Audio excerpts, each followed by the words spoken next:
Bismillahirrahmanirrahim. Assalamualaikum warahmatullahi wabarakatuh. Waalaikumsalam.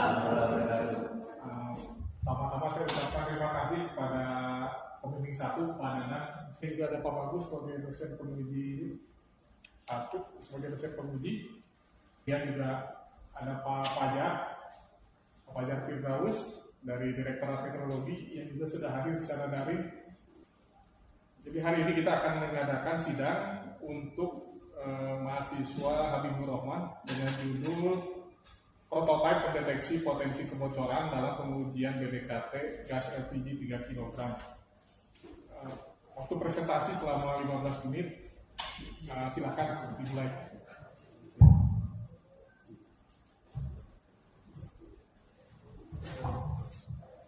Terima kasih sebelumnya kepada Pak Budi selaku ketua sidang.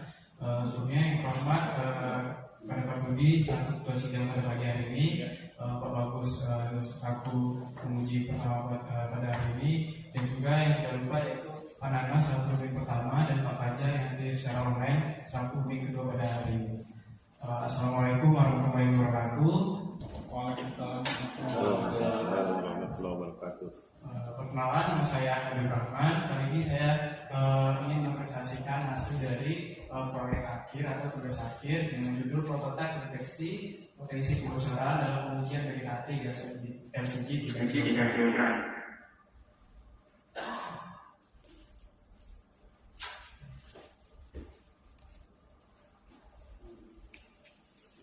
Oke, ini merupakan revisi dari PPT Poinnya yang rata-rata bagian dari Jakarta Selatan. Baik, ini merupakan dasar atau bagian dari saya sebelumnya. Yang pertama itu dari dapatkan sama dalam yang mana penelitiannya harus fokus pada berbasis website tapi menggunakan seksual energi juga dan sistemnya ada di atas digital dan juga menggunakan ada simulasi 8266. Oleh karena itu karena menggunakan sinyal digital makanya tidak ada kalibrasi dari sensornya. Yang kedua dari internasional 5 menggunakan platform IoT bernama China dan juga menggunakan sensor China dan juga outputnya itu menggunakan sinyal digital dan hanya menggunakan Arduino. Dan yang terakhir yaitu Universitas Muhammadiyah Sumatera Utara, di mana dia menggunakan sensor China juga, menggunakan Arduino juga dan sinyal di sensor. Dan fokusnya ada untuk LPG rumah tangga, bukan di SPKB dalam pengujian BDKT gas 3 kg. Penelitian saya yaitu yang membedakan dengan gas sebelumnya yaitu saya menggunakan sensor China dan juga berbasis website yang saya buat dan juga saya menggunakan analog sensor yang mana keluarnya itu ada 4 bagian dan juga saya menggunakan program ST32 dan juga menggunakan sinyal analog dan saya menggunakan sensor menggunakan standar setting yang sudah dijual di komersialkan dan saya memilih ini digrafikan. Baik, ini belakangnya. BDKT merupakan barang-barang khusus yang mana barang-barang atau komoditas yang berada dalam kemasan tertentu untuk merusaknya atau untuk mengambilnya merusak atau merusak akhirnya yang telah terjumlah pada laporan tersebut. Sebelum digunakan dan merusak produknya ini atau barangnya dikomersialkan, diperjualbelikan, dipromosikan pada khalayak publik. Salah satu contoh BDKT adalah yang berupa gas saya adalah gas LPG 3 kg.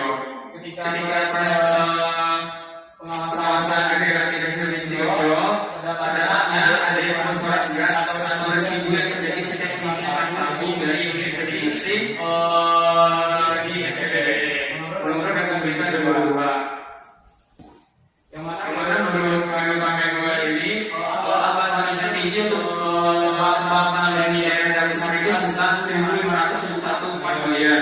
Serta kapasitas untuk kesehatan itu yang itu kurang dari 1.604 miliar yang sejauh 2012. Dan juga menurut ISO 42001, penerapan klausul 7.4.2 dan juga klausul 1 mengatakan bahwa tentang komunikasi internal dengan rencana penerapan nasional seperti adanya peringatan terhadap bahaya dalam unit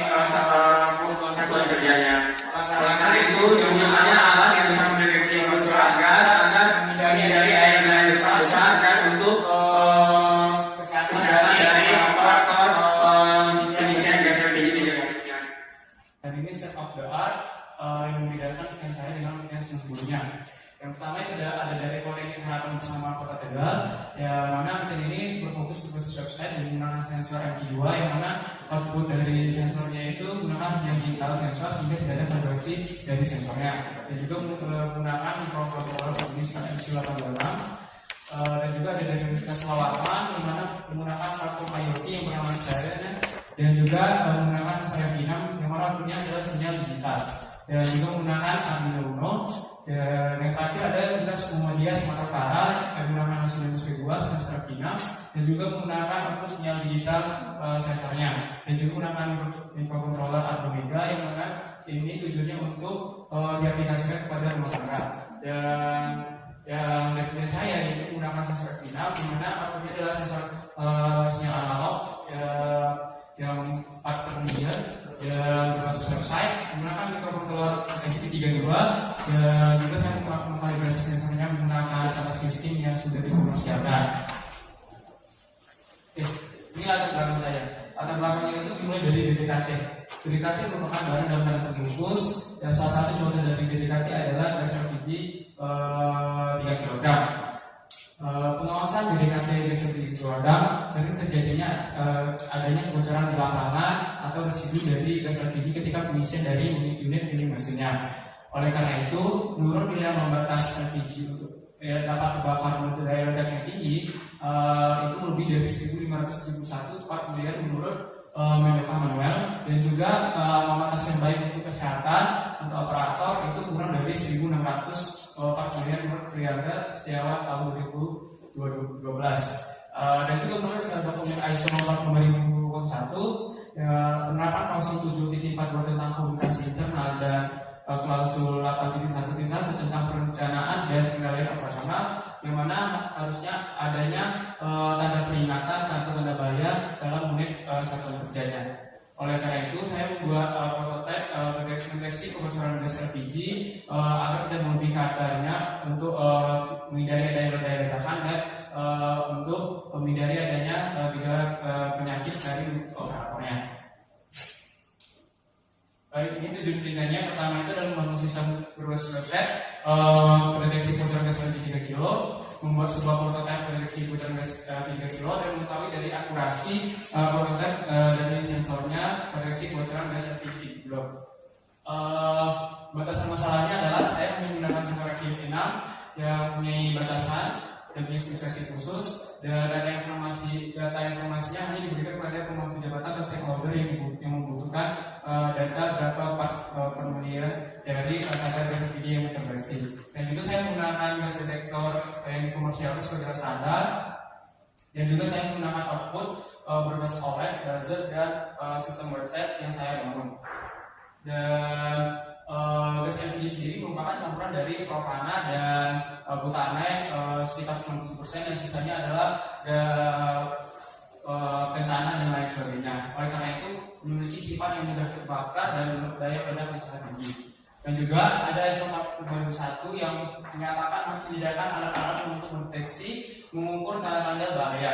Dan juga ada bunuh diri yang digunakan saat pengawasan maupun pengisian tabung LPG seperti sarung tangan, pelindung, masker, dan APD lainnya. Dan juga website sendiri merupakan layanan internet yang mungkin pengguna untuk mengakses dan berinformasi di mana saja, kapan saja, dan dapat dilihat dari mana saja. Ini merupakan dari metode penelitian saya, yang mana hasilnya itu masih di pertama di PPSK, dan saya menggunakan metode eksperimental dan pengujian variasi sensor serta pengujian variasi jarak dari jarak baca dari sensor ke titik gas LPG terdeteksi. Baik, ini desain prototipe saya, yang mana di diagram blok ini saya menggunakan sensor kesempinan pengujian daya yang saya menggunakan berdasarkan untuk menurunkan daya atau voltasenya, dan saya menggunakan modul WiFi yang mana ada gas terputus yang berarti menghubungkan ke internet atau IP address-nya, dan saya simpan di database MySQL, saya portkan, ini saya tampilkan di dalam website. Dan juga saya ada buzzer, LED, dan OLED sebagainya. Jadi SP32 mengirimkan permintaan request dari website akan mengirimkan respon terhadap SP32 apabila ada permintaan request pengambilan data yang harus ditampilkan. Dan sebelah kiri saya ujung ini merupakan cara kerja alatnya. Yang pertama itu dari sisi sensor dan aktuatornya, kemudian ada input data sensor yang dimasukkan apabila terdeteksi, dan ada proses sempurna datanya. Kemudian apabila sensor gasnya melebihi dari sama dengan 600, maka LED merahnya berbunyi menyala dan mengambilkan kadar kemunian, dan sebaliknya mengambilkan kemunian dan berarti tidak ada tanda bahaya. Dan juga mengirimkan data ke cloud, ke website, ke MySQL, jadi tersimpan dan bisa diambil setiap 4 detik sekali, dan akan meminta dari usernya untuk menghentikan prototipenya. Itu ambil dulu, itu mau ada ya? Baru ada data di sini. Baik, ini desain prototipenya.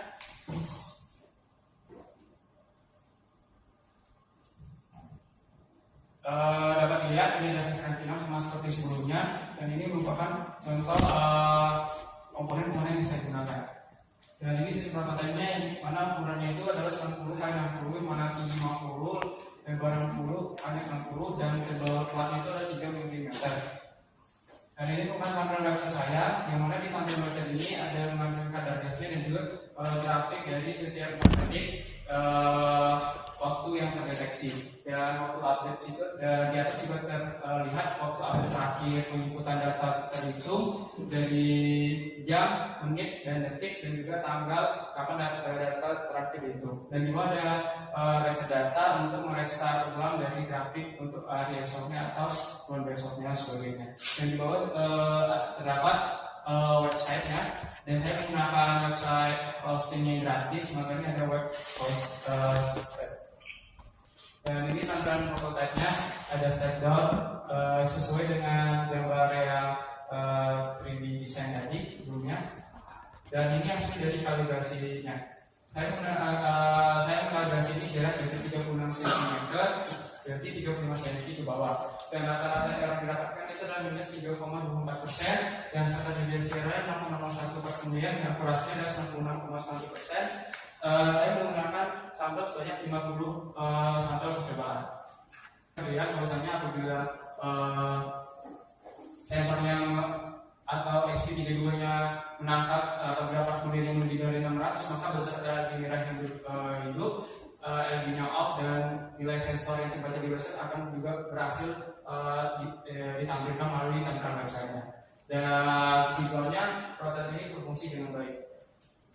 Dan kesimpulannya, yang pertama itu telah dibuatnya sistem website yang deteksi bocoran gas LPG 3 kg berbasis website tadi. Yang kedua adalah dibuatnya sebuah prototipe deteksi kebocoran gas LPG 3 kg yang dapat mengukur kadar gas dalam satuan kemudian, dan akurasi didapatkan ada selama kemudian itu sebesar 96,91%. Dan ini saran untuk aplikasi selanjutnya itu yang menggunakan sampel uji dapat diatur berapa kadar kepekatan sebuah gas sehingga dapat mengetahui kepresisian dari prototipenya.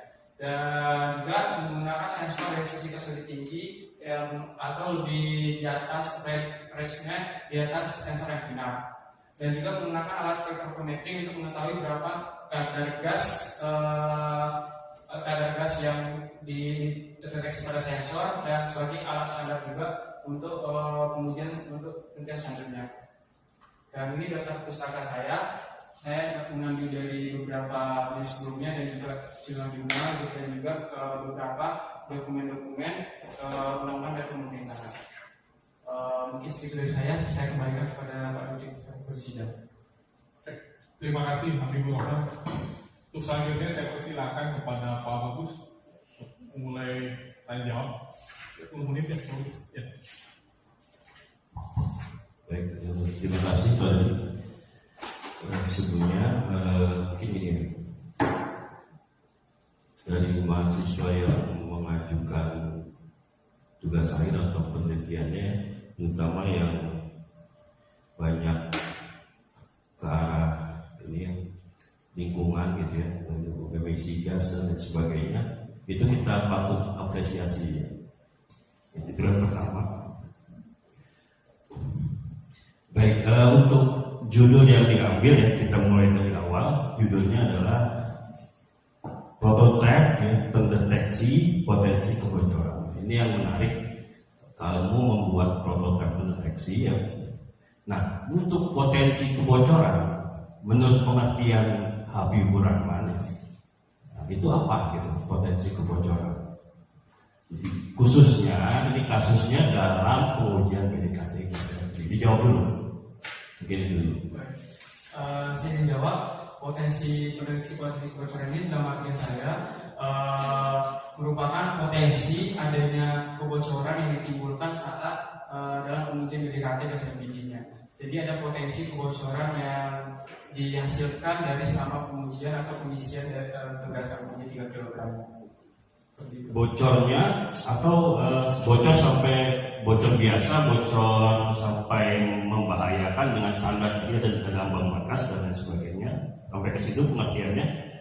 Iya. Apa bocor aja tapi nggak membahayakan misalnya. Bocor dan membahayakan seluruhnya baik kesehatan maupun daya ledaknya. Baik. Itu dari profil definisi. Sekarang profil yang diterapkan. Jadi gini, kalian membuat suatu perancangan profil teknisnya. Profil teknis yang kalian pelajari di dalam teori yang pernah kalian dapatkan. K3 sudah ada, sistem instrumentasi sudah. Terangnasis, seal dan lain sebagainya. Itu profil teknis.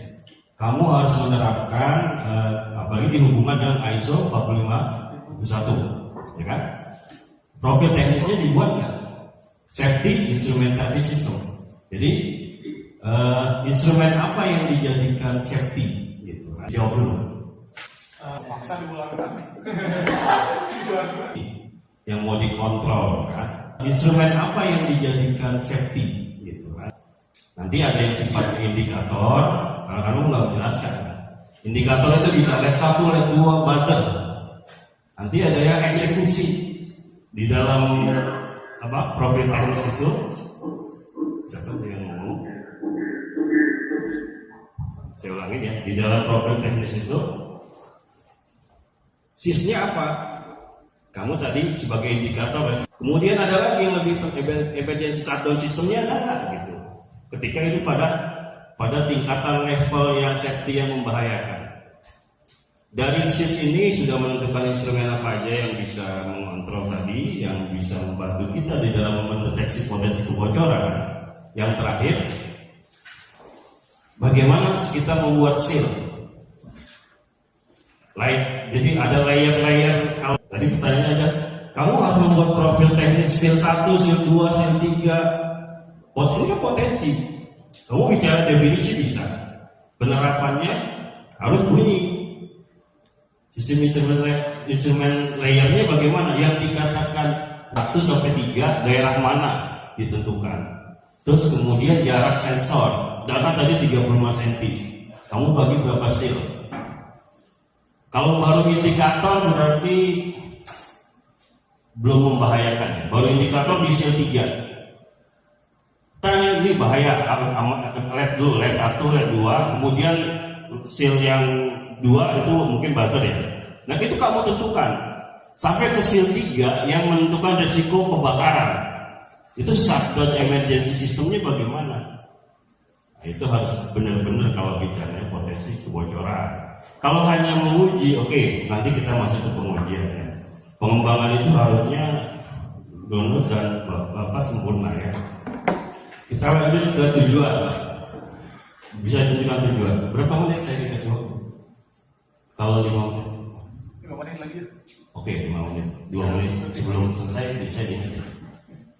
Membangun sistem pendeteksi kebocoran. Nah, ini saran untuk penelitian selanjutnya yang pertama membuat prototipe dengan modul LoRa yang lebih baik sehingga dapat membuat pemantauan dari jarak yang lebih jauh. Yang kedua, membuat sistem peringatan saat sudah melakukan laboratorium memenuhi standar kondisi lingkungan laboratorium. Nah, berikut daftar pustaka yang saya gunakan. Sekian presentasi dari saya. Mohon maaf. Assalamualaikum warahmatullahi wabarakatuh. Saya kembali.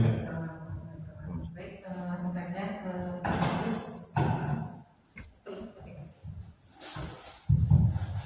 Terima kasih Bu Ira selaku ketua sidang.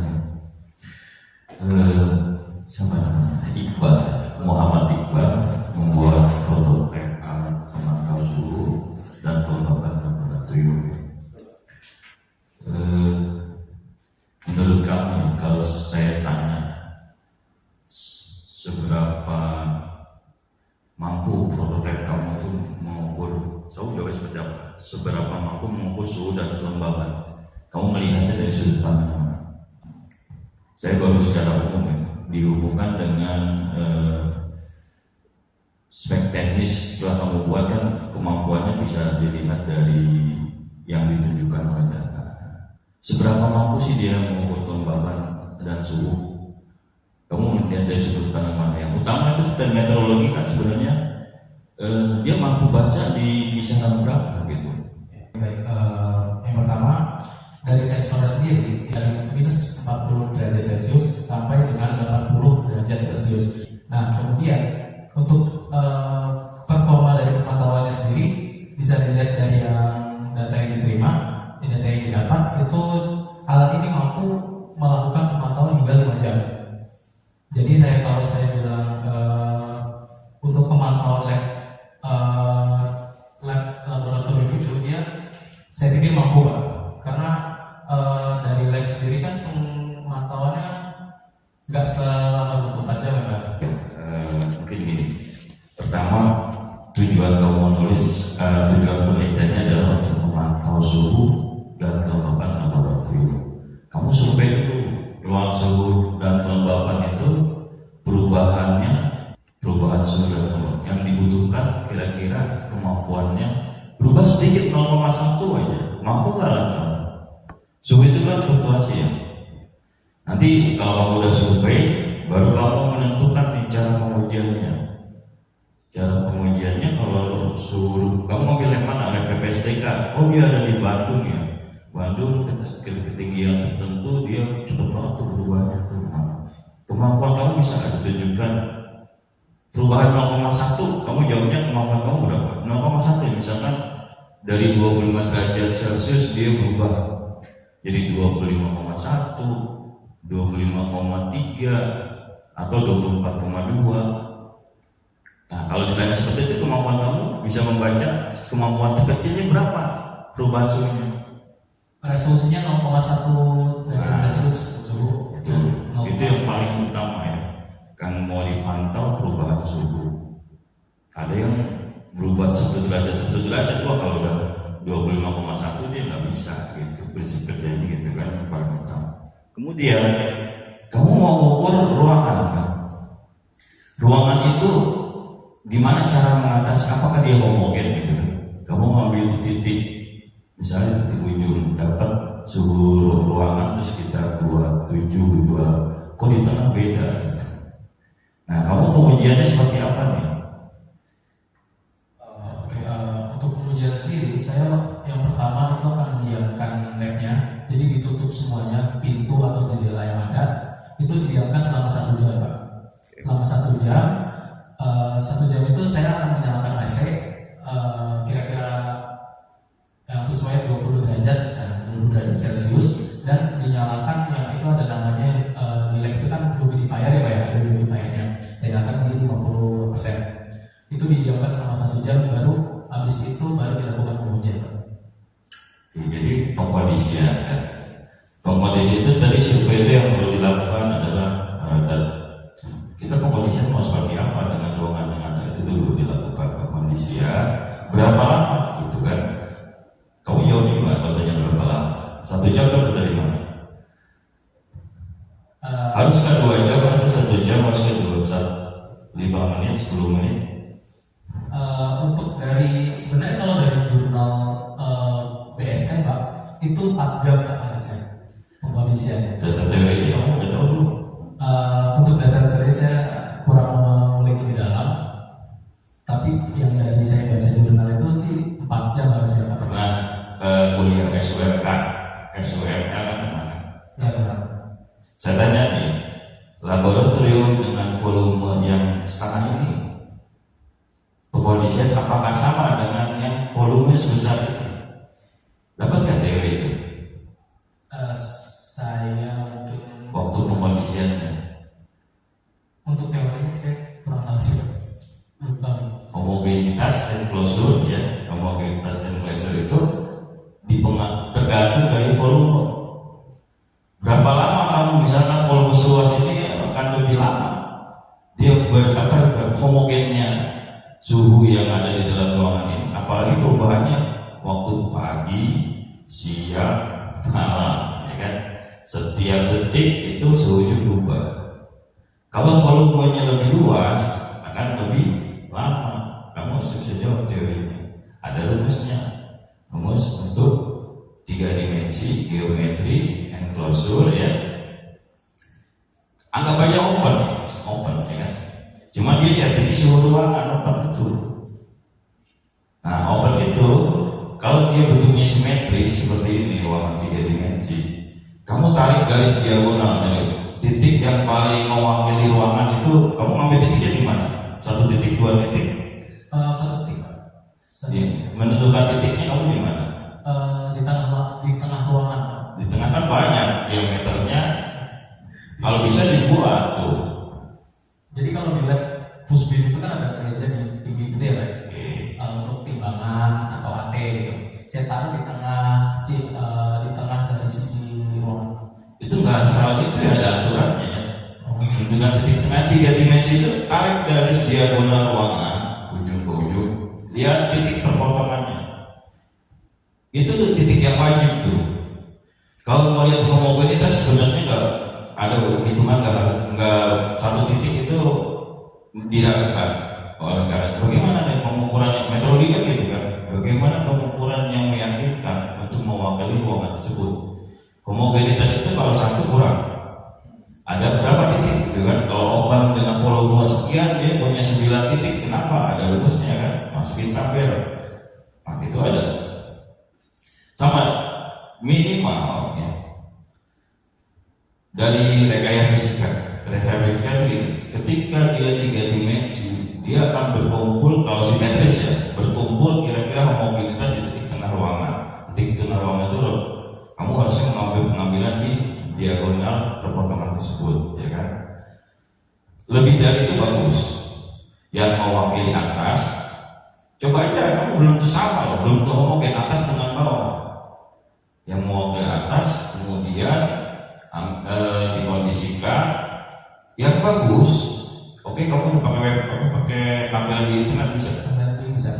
Kamu bisa perhatikan grafiknya. Kalau dari Blink saya tidak mengatur untuk grafik, Pak. Tapi untuk aplikasi Blink ya, Pak. Tapi kalau untuk Blink itu saya menggunakan dari yang ini misalnya, ini tuh dari CSV Blink yang di-download untuk tampilan. Oh ini saya ini biar kamu paham ya. Kita akan melihat di pengukuran kamu yang paling penting adalah homogenitas. Kamu harus melihat yang mewakili atas dan mewakili bawah. Ambil 2 titik minimal lah. Sebenarnya benar perhitungan dengan volume sekian berapa titik yang minimum ya kan? 3 yang paling penting atas, bawah, tengah, diagonal tadi. Lihat grafiknya. Cara ngitung berapa lama nih kan? Dari grafik itu kan suhu ruangan yang ada di mewakili itu akan sama dengan yang 3 titik tadi.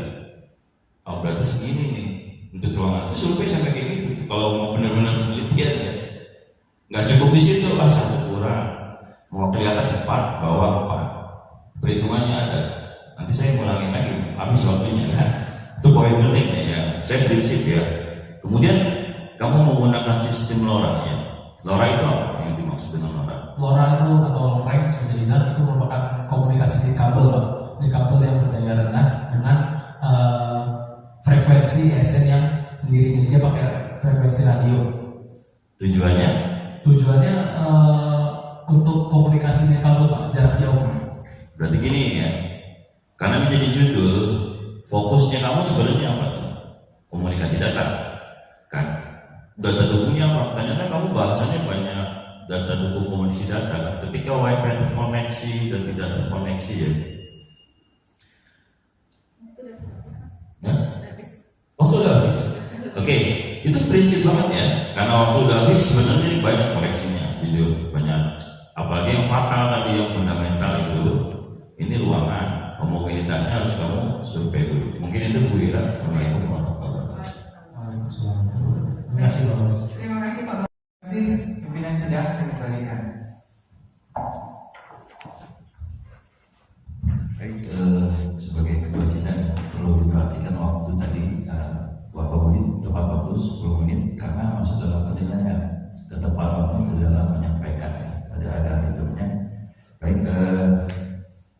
perlu ditanggapi dulu dari pembimbing. Kalau perlu saya silakan atas masukan Pak Budi, kalau saya langsung masuk. Baik, kalau mungkin saya mulai ya. Kalau ditanya apakah alat yang prototipe yang dibuat, kira-kira parameter apa yang penting di prototipe kamu? Anggaplah kemiringannya. Kemiringan itu perubahannya kita berubah. Nah, kalau ditanyakan berapa kemampuan kemiringan yang dipunyai alat ini, perubahannya, kemampuan terkecil yang prototipe ini mampu. Jadi kalau miring sedikit 0,1 bisa terbaca, bisa ditunjukkan datanya. Tadi yang menunjukkan kemampuan terkecilnya 0,1. Ada di lampiran Pak. Dia ditunjukkan di slide-nya. Di platformnya rata-ratanya aja langsung grafik. Kamu melakukan pengujian kan? Perubahan skala yang ditampilkan tadi 1 derajat, 2 derajat, 3 derajat ya. Perubahan kemiringannya, coba dicek. Perubahan kemiringannya yang menunjukkan 0,1 di mananya coba.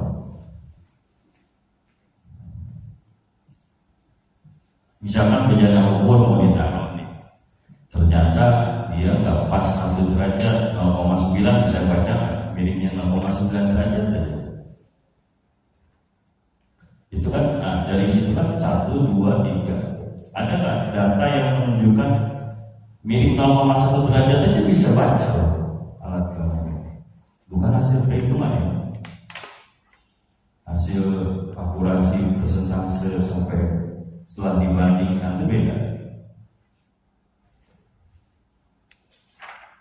Bisa menunjukkan ya, coba. Seandainya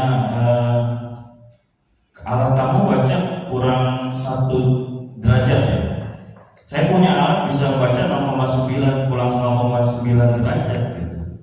Alat kamu mampu nggak baca? Ada di penunjukan di hasil grafik. Di regres ya. Kalau di video tadi ya perubahannya 1 derajat. Coba tunjukinnya video tadi perubahan 1,5 bisa ditunjukkan nggak? Kalau berubah 1,5. Di videonya nggak ada Pak. Tapi di alat kamu mampu 1,5 derajat. Bisa. Kemampuan 0,1 lebih dari tadi kemampuan 0,01 apa 0,1? 0,1 bisa. Sensornya juga bisa tunjukkan sensornya nggak? Tapi tadi tidak kenapa 1 derajat, 2 derajat itu tujuannya apa? Kan kalau misalnya kemiringannya berkisar 0,1 sampai 0,9 itu belum terlalu miring gitu Pak rasanya. Untuk memudahkan penunjukan itu. Oh, untuk memudahkan pengambilan data. Sebenarnya kalau posisi benar-benar miring sekitar 0,4, 0,5 bisa terbaca ya. Kalau bisa ditunjukkan datanya. Atau saran saya kalau bisa ujinya itu yang menunjukkan kemampuan kamu, jangan titiknya jangan 1 derajat per 0,1 yang mewakili. Jadi kamu coba uji ya, kemiringan di 1,4, 1,3 gitu. Kalau di programnya dibuatnya ya, antara minus 0,5 sampai 0,5 derajat itu masih mati semua PLD-nya atau dianggapnya 0 karena kemiringannya kurang signifikan gitu. Saya pengen tahu misalkan miringnya 2,7 bisa baca? Bisa. Oh ya, oke. Tunjukkan di data, harus kamu ada data pengujiannya yang kalau dia kemarin saya analikan dia per 0,1 berapa dibaca prototipe kamu bisa menunjukkan nggak gitu. Kalau hasil IPS titik yang paling tinggi juga bisa kita ambil walaupun kita nggak lakukan pengujian. Nah, kemudian seandainya kurang ya, nggak ada otomatis saya kurang menjaga umur nih, misalnya saya penggunanya itu menjaga umur kurang 1 derajat bisa otomasi berdiri sendiri supaya Enggak Pak, kayaknya ada pengecek sebenarnya. cuma mengecek nilainya aja. Kalau ditanya alat ini sebenarnya cuma mengecek, mendeteksi atau mengukur. Mengukur kemiringan dengan cara mendeteksi kedataran. Kan beda kalimatnya. Filosofinya kan beda. Ketika mengukur kamu harus bisa menunjukkan angka. Angka itu adalah kemampuan terkecil yang kamu mampu ya. Bisa ditunjukkan kalau bisa dengan data gitu kan. Karena yang diuji kenaikannya 1, 2. Jadi orang menatapnya kemampuannya cuma 1 derajat. Ketika 1,2 nggak bisa, 1,5 nggak bisa gitu. Memang banyak dari kita yang menggunakan regress ya, kemampuan alat, padahal itu belum mencerminkan ya ketika konstruksi itu. Sebenarnya fluida yang kalau kita katakan fluida ya, fluida terkecil itu dia akan bisa baca, dia bisa membaca karena hasil regress, karena dia menggunakan sensor turbin misalnya. Turbin itu butuh arus yang kencang misalnya. Ketika arusnya kecil belum tentu baca, ini sama gitu. Kalau misalkan kalau punya data yang menunjukkan kenaikan 0,1, kemiringannya berubah 0,1, 0,2, oh ya saya yakin. Kemudian baru kita lihat hasilnya nih, akurasinya. Kamu dapat berapa persen akurasinya sama presisinya aja deh. Tunjukkan datanya. Itu ada berapa titik ya? Ada di pemilihan 8 titik ya, karena bentuknya plus ya. Akan sumbu X beda kan dengan sumbu X. Kalau bentuknya X akan beda. Titik 8 titiknya di mana aja? Di sumbu X positif, X negatif, Y positif, Y negatif, kemudian pada titik A, B, C, dan lagi masing-masing kaki landasan Pak. Kedataran itu pengaruh ketika kita menentukan titiknya. Titiknya dari titik berlian tadi dari bentuk geometrinya kan. Geometri bukan segi 4 ya, sehingga dibilang 3. Terus konstruksi mekaniknya berarti ada transmisi. Kalau ditanya ada transmisi mekaniknya nggak? Karena dia nggak otomasi kan. Misalnya kurang 1 derajat dia harus ada transmisi mekanik. Nah itu teratnya juga itu harus diukur tuh. Ketika kalau memang ada, ternyata nggak ada. Saya kira tadi ada. Cuma mengukur berapa kekurangannya. Oke. Saya 2 menit saya ada waktunya. 1 menit lagi Pak Wi. Oke, itu di Pak Wi ya.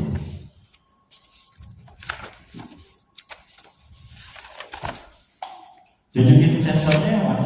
Bentuk sensornya gimana? Cara kerja prinsip sensornya gimana? Kok bisa muncul angka 1 derajat kurang, prosesnya gimana? Prinsip traduksinya ada nggak? Kalau di PowerPoint ini nggak ada Pak, tapi di lapangan ada. Gimana? Kamu jelaskan prinsipnya sehingga muncul 1 derajat gitu. Pasti kan ada transmisi mekanik. Kenapa bisa membaca 1 derajat? Mekaniknya kurang 1 derajat gitu. Nah, itu pasti.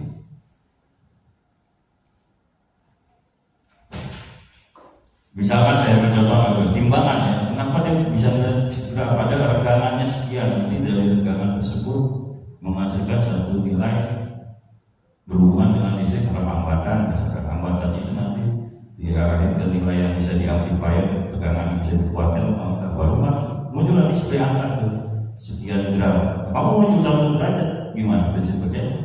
Jadi sensornya itu mengukur percepatan objek Pak, mengukur percepatan yang nanti dengan rumus trigonometri menjadi derajat kemiringan gitu. Ya, kalau itu juga terbentuk mekanismenya, ada proses penguatannya nggak? Masih perlu ditampilkan ke display itu? Ini kan segmen ya. Kok bisa angka 1? Prinsip kerjanya gimana? Apa dia modul yang sudah dikuatkan sudah bisa langsung dipakai gitu kan? Langsung munculnya sudah komunikasi datanya udah langsung bisa dalam bentuk display. Dari sensor ini udah ada library-nya udah langsung muncul dihitung kemiringannya berapa Pak. Jadi nanti di serial monitornya langsung dihitungkan kemiringan di sumbu X berapa, kemiringan di sumbu Y-nya berapa gitu. Standar yang kamu gunakan apa untuk mengecek? Kilometer digital Pak. Tunjukkan. Di slide-nya nggak ada Pak. Oh ada ini pengujian, foto pengujian. Metodenya gimana menurut kamu? Standar yang kamu gunakan dia bisa mengukur kemiringan sama nggak persis metodenya dengan kamu? Ya. Kalau nah dia gimana cara kerjanya? Sama Pak, mengukur percepatan. Metode kerjanya, prinsip kerjanya sama alatnya. Ya. Kalau saya mengukur volume ada penakaran masuk, penakaran keluar, metodenya ada yang gravimetri gitu. Ini sama. Nah, Kalau beda perlu divalidasi. Kira-kira kok cukup dengan nilai pesan akurasi bisa sama presisi, bisa juga divalidasi. Kalau itu dua metode yang berbeda kan, ternyata sama. Ya, ada satu lagi. Mungkin itu ya. Selanjutnya mungkin sesi berikutnya adalah tanggapan dari pemimpin. Maka silakan. Terima kasih Pak Bagus. Dan saya ucapkan teman-teman selamat ya penelitian sudah selesai. Saya jujur aja sengaja sudah saya periksa tugas akhirnya, kalau udah pusing biar diberi komentar oleh penguji dan pesidang. Masukannya bagus-bagus ya, itu perlu diperbaiki memang laporannya. Dengan tertulen sebesar dengan nilai bilangan 4.870. Hubungan antara nilai debit dan bilangan not paling lurus, dan semakin besar nilai debit, maka nilai bilangan notnya juga semakin besar. Kemudian ketiga, untuk menentukan tulis akhiran bilangan not di bawah 2.300, maka diperoleh akhiran lainnya. Kemudian saat bilangan not kurang lebih dari 4.000, maka jenis akhirannya membentuk akhiran tertulen. Kemudian apabila nilai bilangan notnya antara 2.300 hingga 4.000, maka akhirannya adalah transisi. Saran dari saya untuk penelitian selanjutnya yang pertama yaitu dapat memperbanyak variasi kerja seperti menggunakan minyak atau jenis kerja lainnya. Kemudian ada memberikan variasi rangkaian pipa menjadi pipa belok, karena dalam penelitian ini menggunakan rangkaian pipa lurus. Yang ketiga adalah mengembangkan penyimpanan data dari microSD menjadi IoT atau website atau aplikasi dan sebagainya.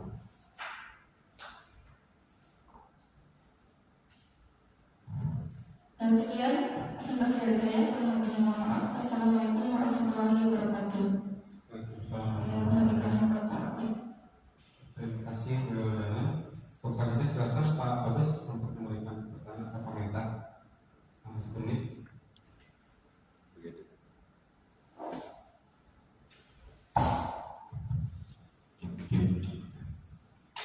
Baik, terima kasih Pak Widu selaku ketua sidang. Pemimpinnya Pak Dudi ya. Mungkin kita apresiasi kembali buat mahasiswa yang mengajukan tugas penelitiannya. Ini berhubungan dengan alat ukur fluida ya. Nah, kalau sudah menetapkan judul bilangan Reynolds, kemudian kan fluida itu punya kategori termasuk ke dalam laminer, turbulen. Baik-baiknya itu ditentukan dengan angka yang disebut bilangan Reynolds itu. Untuk laminer berapa digunakan? Menurut kamu, silakan jawab. Untuk laminer bilangan notnya itu kurang dari 2.300 Pak. Kurang dari 2 referensinya. Kemudian kita kan akademis, di bidang akademik itu tunjukkan referensinya. Ada yang di bawah 2.000, ada juga 2.300. Boleh referensinya coba kita lihat. Referensinya dari mana? Tentunya apa? Itu yang coba jadi catatan. Pertama, tentukan kita mau mengukur punya standar apa nih, ambang batas kah, apa nilai bilangan Reynolds. Kalau dia ada juga 2000, kalau saya dapat angka 2001 aja, tapi referensi tertentu itu bukan laminer lagi sudah. Tapi di kamu 2300 masih laminer kan? Di latar belakang itu jadi apa? Jadi pegangan, jadi pegangan. Kamu pakai referensi apa, nilainya ditentukan yang disebut laminer itu berapa batasan. Kemudian itu satu. Kalau ditanya bisa nggak ini judulnya sebenarnya untuk mengukur debit gitu misalkan, bukan. Jadi ini alat ukur untuk mengukur apa sih? Bilangan Reynolds itu apa sih gitu? Dijelasin.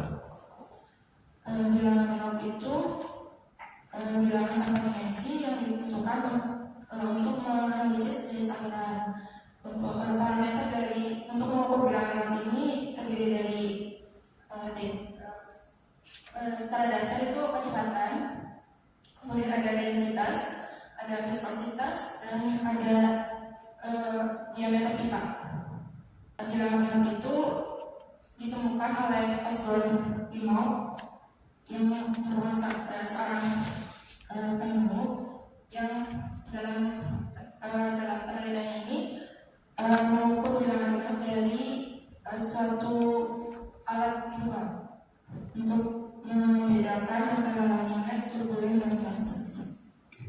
Masih di tahap konsep ya saya tanya. Seandainya diameternya saya rubah, bilangan Reynolds berubah. Diameter pipanya, kamu coba buka wiring-nya, apa instalasinya, dengan aliran dengan diameter tertentu itu kan, ada speknya kan. Nah itu kalau saya rubah diameternya, bilangan Reynolds berubah nggak? Kemudian konsep selain ditentukan diameter tadi ada, saya ganti nih, yang disebut fluida itu sebenarnya apa sih? Cair, gas boleh nggak? Gas bisa nggak? Dengan konsep sensor kamu dengan metode apa? Elektromagnetik? Turbin. Gas bisa mengukur nggak dia? Gas termasuk fluida nggak? Masuk fluida. Kemudian kok ini penting ya, saya ngarahin ke dalam judul yang kamu ambil ya. Ketika kamu bisa mengukur dengan bilangan Reynolds yang kamu ukur, itu harus ditulis konstruksinya, dia spek alat yang saya buat, ada hasil nanti di hasil terakhir dengan diameter sekian. Oh ternyata bilangan sekian karena diameter saya sekian gitu. Jadi harus jelas spek teknisnya itu, konstruksinya dibuat di sampingnya keterangan diameter sekian, sensornya menggunakan metode turbin misalkan. Terus arah aliran cair, gas boleh nggak? Gas bisa nggak? Nah, selain menggunakan turbin, menurut kamu kalau saya ganti konsepnya dengan beda tekanan gitu, bagusan mana metode? Kenapa kamu kenapa kamu milih dengan metode turbin gitu? Kelebihannya apa gitu misalkan? Menurut saya ini itu lebih mudah karena nilai debitnya langsung keluar. Dimana nilai debitnya ini berbanding lurus dengan pulsa atau frekuensi dari keluaran sensornya, Pak. Kenapa saya tanyakan ini? Karena gini, hampir rata-rata instrumen yang menggunakan konsep turbin itu alirannya bukan laminar, lebih akurat, bukannya berarti nggak boleh. Rata-rata turbin itu turbulensi ya, dia respon seberapa sensitif ketika laminar kan kecil kan alirannya kan. Turbin itu kadang-kadang nggak mau gerak, apalagi kalau lihat ini kan dengan Arduino ya. Arduino itu kebanyakan konstruksinya dengan plastik dan sebagainya itu. Aliran yang kecil dia melaminar, cuman kan kecil nggak mampu mendorong sehingga akurasinya memang benar pasti dia laminar karena kan lambat kan. Cuman akurasinya seberapa lambat kan kita gitu. Kalau instrumen itu sebenarnya seberapa lambat, seberapa laminar dia nih gitu kan. Nah, lebih ke kenapa saya tanyakan kenapa kamu pakai metode turbin gitu kan. Nah, karena kebanyakan di lapangan turbin itu nanti arahnya ke turbulensi kan. Ya termasuk laminar, teman laminar yang di atas 2000, di atas 1500, 1600, 1700 itu bisa. Kalau ada di bawah itu kadang-kadang nggak detect. Coba kamu minimal bilangan Reynolds yang bisa kamu hasilkan berapa? Paling kecil di bawah paling kecil berapa? Paling sekitar 1 liter per menit itu. Dengan coba lihat datanya, paling kecil berapa? 900 yang di bawah itu bisa maupun nggak kira-kira? Nggak bisa jawab kan? Harus dicoba. Jadi kalibrasinya itu kenapa? Kalibrasi dari titik berapa?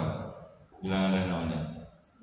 Di 1 liter per menit. Debitnya itu. Kemudian 3 liter. Coba ya data kamu yang ditampilkan dalam bentuk apa sih? Debit apa? Bilangan Reynolds.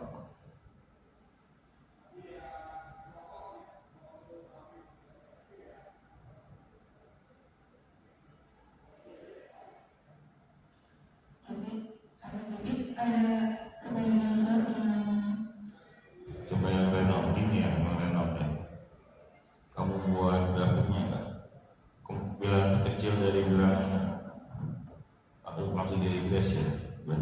saya 1.800. Bisa baca nggak? Kamu nge-regress gitu, ternyata nggak bisa baca di 900, 800. Nah itu gunanya kalibrasi itu sebenarnya kayak pengukurannya bimbingan saya. Dia diameter 10 cm. Coba yang 1 menit baca nggak itu pakai image processing kan? Mau di regress dapat itu dia tuh. Saya suruh pakai cashbook yang paling kecil sampai yang paling gede gitu. Ada yang alat-alat tertentu mampu dia mengukur di bilangan yang tinggi, ada yang nggak mampu yang kecil gitu. Ya, harus diperhatikan. Kemudian kita lihat wiringnya. Tadi kan ada wiring gede. Jadi konsep udah ya. Konsep yang jadi catatan apa tadi? Referensi bilangan-bilangannya, ya kan? Terus konsep satu menit lagi. Konsep bagaimana hubungan spesifikasi yang kamu buat tadi pipanya dan lain sebagainya harus betul-betul jelas. Yang kamu hasilkan di prototipe kamu sesuai yang spesifikasi teknis yang saya buat. Diameter sekian harus ada tuh datanya tuh. 1 menit lagi ya. Kesimpulannya kamu sudah benar-benar bisa menentukan apa yang mempengaruhi tadi, yang mempengaruhi bilangan alat tersebut terdiri dari apa aja tadi sesuai dengan rumusnya kan.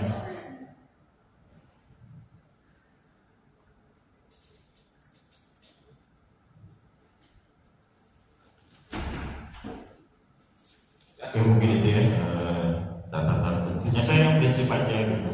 Secara keseluruhan saya apresiasi karena ini bermanfaat buat Praga, pokoknya ke arah buat lingkungan, Praga buat kuliah. Terima kasih. Assalamualaikum warahmatullahi wabarakatuh. Terima kasih